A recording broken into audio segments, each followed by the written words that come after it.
Hello family, welcome to the channel. In this today's session, we are going to discuss the most important current affairs of 10th August 2021. So without any delay, let's start the session. और मैंने subscribe करने के लिए नहीं बोला, इसका मतलब ये नहीं कि आप भूल जाइए. आई नो कि मैं बहुत अच्छा पढ़ाती हूँ, लेकिन प्लीज़ याद से सब्सक्राइब जरूर कर दीजिएगा.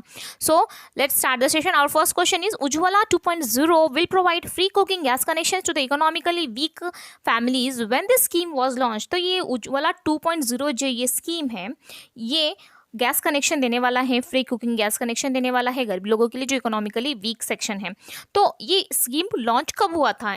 एट फर्स्ट, यानी कि एट फर्स्ट ये लॉन्च हुआ था 2016 में, जो कि नरेंद्र मोदी जी द्वारा ये लॉन्च किया गया था. और उस समय 5 करोड़ गरीब लोगों को ये फैसिलिटी प्रोवाइड करने का उसमें लक्ष्य रखा गया था. ये एम था उनका. और अभी क्या किया गया है, जो तभी जिसको नहीं मिल पाया है उस टाइम, तो अभी फिर से ये लॉन्च किया उन्होंने कि जो बचे रह गए हैं उनको इस टाइम ये फैसिलिटी जो गैस कनेक्शन है वो दिया जाएगा. और इस बार इन्होंने कहा है कि इसमें कोई आपका जो एड्रेस प्रूफ है वो ज़रूरी नहीं है कि आपके पास हो तो भी आपको मिलेगा.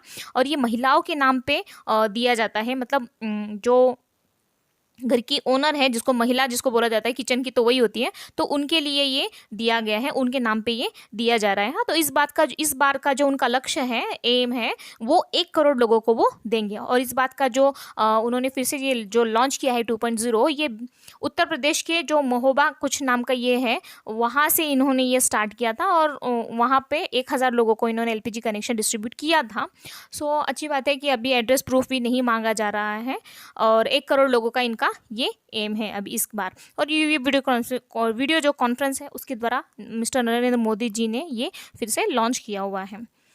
PM Daksh The PM Daksh portal and mobile app was launched by the central government to make skill development schemes more accessible to the target groups of backward classes, scheduled caste and sanitation workers. In Daksh, H stands for. तो H का क्या मतलब है दक्ष में, ये पूछा जा रहा है. तो I will translate in Hindi also. So the PM दक्ष जो ये पोर्टल है, जो ये दक्ष पोर्टल है, एक मोबाइल ऐप है जिसको लॉन्च किया गया है सेंट्रल गवर्नमेंट द्वारा. ये लॉन्च किया गया है. ये किस लिए लॉन्च किया है? To skill development. जो बैकवर्ड क्लास के जो लोग हैं, जिनकी आर्थिक स्थिति उतनी मजबूत नहीं होती है कि वो कुछ पैसे दे करके अपनी क्वालिटीज़ को, अपनी इफ़िशेंसी को बढ़ा सके, कुछ अपने आप में जो चेंजेस है लेके आए, यानी कि अच्छा स्किल्ड हो सके, तो उनके लिए ये एक पोर्टल लाया गया है उनको स्किलफुल बनाने के लिए, ताकि उनकी इफ़िशेंसी बढ़ सके. और अगर स्किल रहेंगे तो उनको कहीं पर भी जॉब मिल सकता है, कहीं पर भी अच्छी नौकरी मिल सकती है, या खुद से वो अपना बिजनेस भी स्टार्ट कर सकते हैं. इसीलिए उनको और स्किलफुल बनाने के लिए ये ऐप लॉन्च किया गया है. इसका नाम है दक्ष. तो ये दक्ष में यच का मतलब क्या है, इस टाइप के क्वेश्चन एग्जामिनेशन में बनते हैं बहुत सारे. तो द प्रधानमंत्री, यहाँ पे दक्षता का दक्ष में यच का मतलब है हितग्राही. इसका stands for, H stands for हितग्राही. द प्रधानमंत्री दक्षता और कौशलता संपन्न हितग्राही योजना is being implemented by the social justice minister. जो सोशल जस्टिस मिनिस्टर है उनके द्वारा ये लॉन्च किया गया है, इस बार इम्प्लीमेंट किया गया है. तो एच का स्टैंड्स फॉर हितग्राही, डी स्टैंड्स फॉर दक्षता, ए स्टैंड्स फॉर और, के कौशलता, यस संपन्न, एंड एच फॉर हितग्राही. Dixie Fire is the name given to the wildfire that is currently raging in California. California is the city of. तो California कौन से country की city है, ये कहाँ पे है, ये पूछा गया है. जो दिक्सी फायर है, यहाँ पे आप पिक में देख सकते हैं कि किस तरह की भीषण आग लगी हुई है वहाँ पर पे. ये वाइल्ड लाइफ सेंचुरी में जहाँ पे बोला जाता है जंगलों वगैरह में, वहाँ पर ये आग लगी हुई है. Dixie fire is the name given to the wildfire का नाम दिया है दिक्सी करके. तो ये कैलिफोर्निया में लगी हुई है. ये कैलिफोर्निया कौन से कंट्री की सिटी है, ये पूछा गया है. तो ये यूएस की एक मोस्ट आबादी वाला, मतलब सबसे ज़्यादा आबादी वाला शहर है ये यूएस का California. So it is the second largest wild fire, यानी कि ये मतलब वाइल्ड फायर ये जो है सेकेंड लार्जेस्ट है, यानी कि दूसरी बार है. पहले एक हुआ था जो सबसे ज़्यादा था, ये सेकेंड लार्जेस्ट है. The Dixie fire which started on July 13 को ये स्टार्ट हुआ था आग लगना, was around 1800 square kilometres. Oh my God. And only 21% was contain. 1800 square kilometre जल चुका है और अभी उसमें केवल 21% ही है जिसको रोका जा सका है, जिसको काबू में लाया गया है. The fire has destroyed at least 404 structures and forced thousands of people to evacuate. मतलब बहुत जीवित हानि भी हुई है वहाँ पे और वहाँ से लोगों को निकाला भी जा रहा है. बहुत बड़ी आग है ये तो. Mount Merapi is the most volatile volcano located on the Java island, where is it? तो जो माउंट मेरापी ये एक वॉल्केनो है जिसको लावा बोला जाता है, volcano located on the Java island, Java island पे है ये। तो वेयर इज इट, तो ये कहाँ पे, मतलब ये कौन सी प्लेस पे आ गया, इसका मतलब ये है। तो ये ऑब्वियसली इंडोनेशिया में आया हुआ है, इंडोनेशिया में है माउंट मेरापी जो कि वॉल्केनो का नाम है। तो ऑन अगस्त, जैसे कि वो डिक्सी फायर था, ये वाइल्ड फायर का नाम दिया गया है, वैसे ये वॉल्केनो का नाम है माउंट मेरापी। तो एग्जाम में क्वेश्चन बन सकते हैं कि माउंट मेरापी ये कहाँ पे है, या फिर इंडोनेशिया में एक जो वॉल्केनो है वो फुटा है उसका नाम क्या है, इस टाइप के क्वेश्चन बन जाएंगे। माउंट मेरापी करके आंसर में दिया रहेगा। तो ये इंडोनेशिया है, वहाँ पे ये माउंट मेरापी वॉल्केनो है। ऑन अगस्त 8 इंडोनेशिया है ये कंट्री है, उसकी जो कैपिटल है वो जकार्ता है, और उसका जो करेंसी है वो है रुपया, और वहाँ के जो प्रेसिडेंट हैं मिस्टर जोको विडोडो जी हैं। On August 8 the volcano erupted in the densely populated Java island, volcano वहाँ पे फटा हुआ है, emitting smoke and gas high into the air and sending streams of lava and gases down the slopes, और बहुत ज़्यादा मात्रा में वहाँ पे लावा और गैसेस वहाँ से निकल रहे हैं। देखिए यहाँ पे पिक में दिख रहा है आपको। Bepi Colombo is a joint mission between the European agency, space agency and which agency. ये जो बेपी कोलंबो है ये एक जॉइंट मिशन है, यानी कि दोनों के बीच में ये चल रहा है, दोनों मिल करके इसको बनाने वाले हैं, इस मिशन को चलाने वाले हैं। तो एक तो ESA हो गया, इसका फुल फॉर्म ये यूरोपियन स्पेस एजेंसी, और ऐसी कौन सी एजेंसी है जिसके साथ दोनों मिलकर काम करने वाले हैं? एक तो ESA हो गया, यूरोपियन स्पेस एजेंसी, और एक कौन सा है?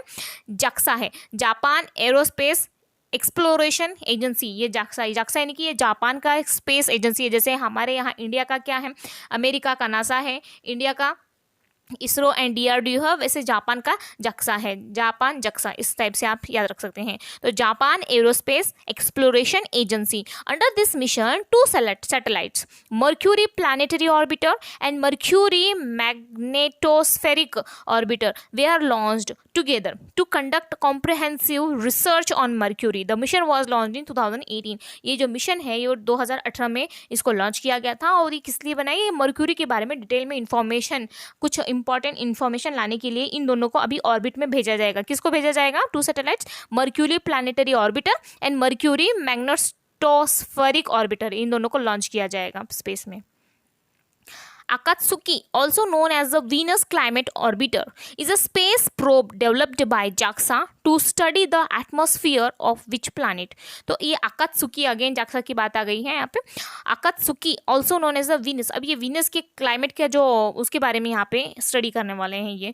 तो Akatsuki also known as the, जिसको बोला गया है कि Venus Climate Orbiter, Akatsuki ये मिशन का नाम है। किस लिए?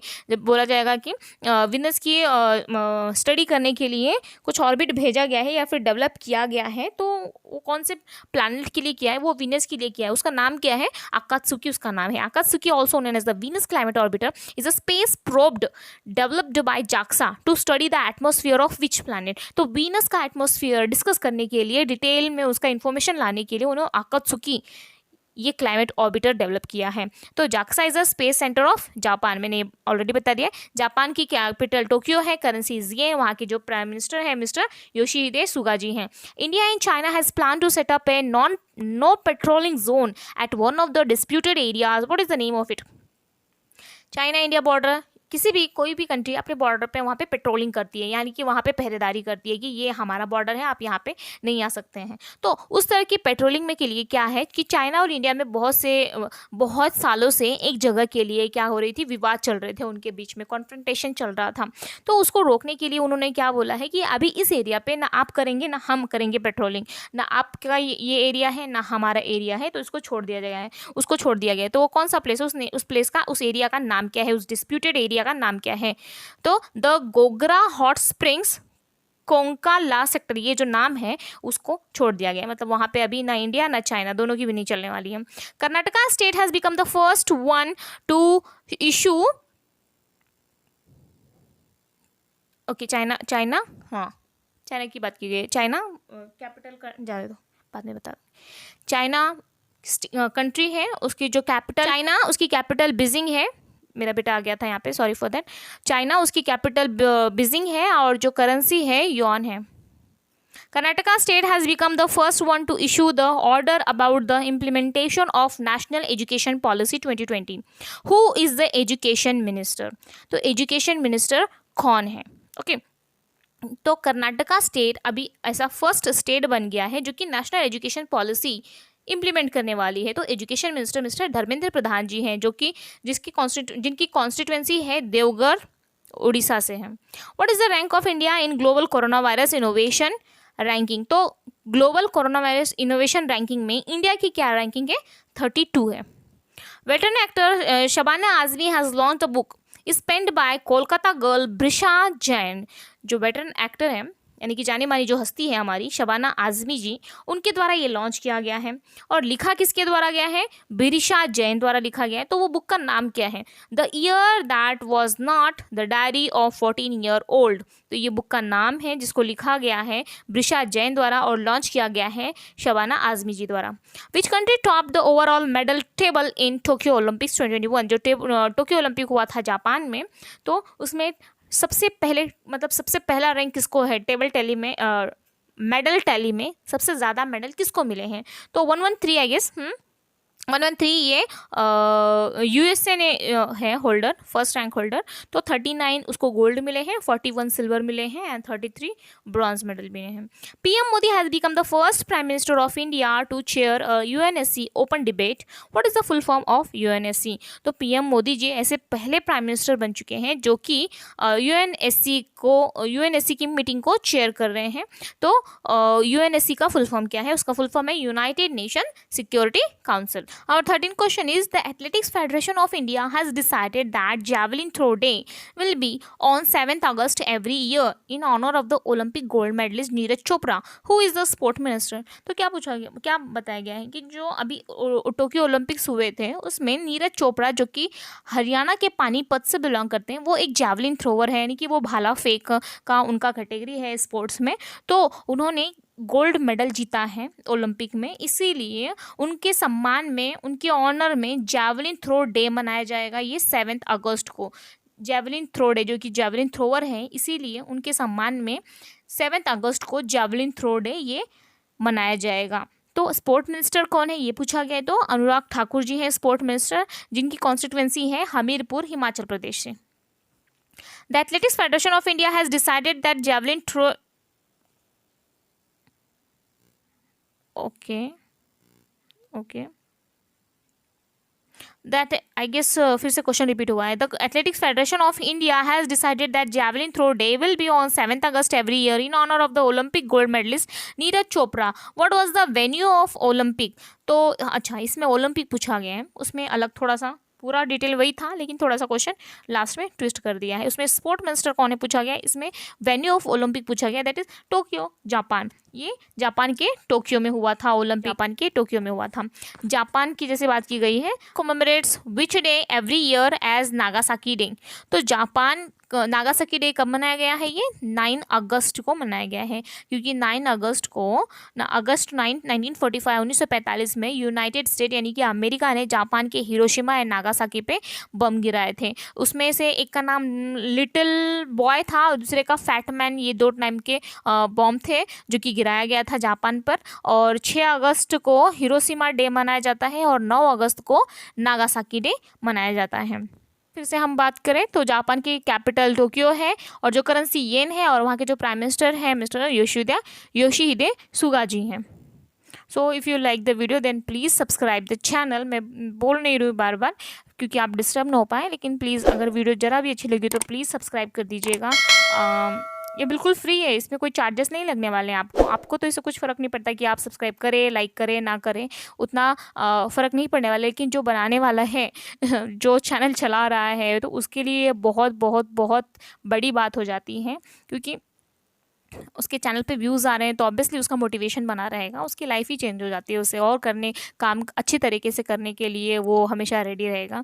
सो आपके लिए बड़ी बात नहीं है, एक बटन क्लिक करने में कुछ नहीं जाता है, तो प्लीज़ सब्सक्राइब कीजिएगा, लाइक कीजिएगा। अपना ओपिनियन कुछ देना रहेगा तो कमेंट सेक्शन में ज़रूर लिखिएगा। So stay tune, stay watching.